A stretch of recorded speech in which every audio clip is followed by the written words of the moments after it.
Blessings, blessings, blessings. Welcome, my listener, to this amazing channel. My name is Sam King, and I present to you the audio version of the Bible as it is written.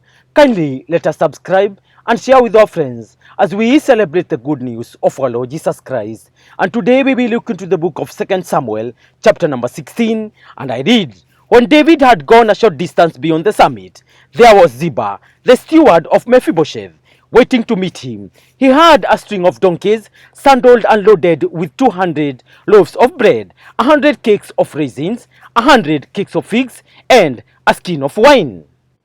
The king asked Ziba, "Why have you brought this?" Ziba answered, "The donkeys are for the king's household to ride on, the bread and fruit are for the men to eat, and the wine is to refresh those who become exhausted in the wilderness." The king then asked, "Where is your master's grandson?"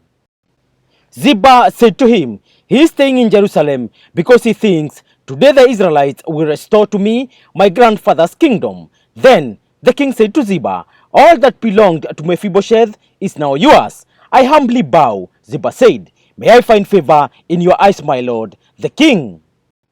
As King David approached Bahurim, a man from the same clan as Saul's family came out from there. His name was Shimei son of Gera, and he cursed as he came out. He pelted David and all the king's officials with stones. So all the troops and the special guard were on David's right and left. As he cursed, Shimei said, get out, you murderer, you squanderer. The Lord has repaid you for all the blood you shed in the household of Saul, in whose place you have reigned. The Lord has given the kingdom into the hands of your son Absalom. You have come to ruin, because you are a murderer." Then Abishai son of Zeruiah said to the king, "Why should this dead dog curse my lord the king? Let me go over and cut off his head." But the king said, "What does this have to do with you, you sons of Zeruiah? If he is cursing because the Lord said to him, 'Curse David,' who can ask, 'Why do you do this?'" David then said to Abishai and all his officials, "My son, my own flesh and blood, is trying to kill me. How much more than this Benjamite? Leave him alone. Let him curse, for the Lord has told him to.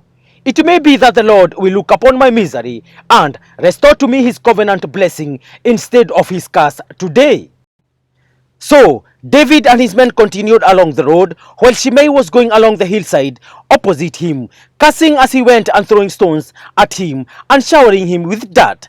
The king and all the people with him arrived at their destination exhausted, and there he refreshed himself.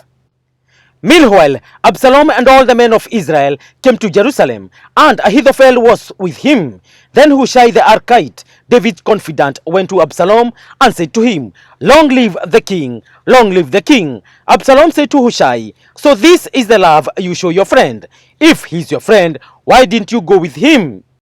Hushai said to Absalom, "No, the one chosen by the Lord, by this people, and by all the men of Israel, his I will be, and I will remain with him. Furthermore, whom should I serve?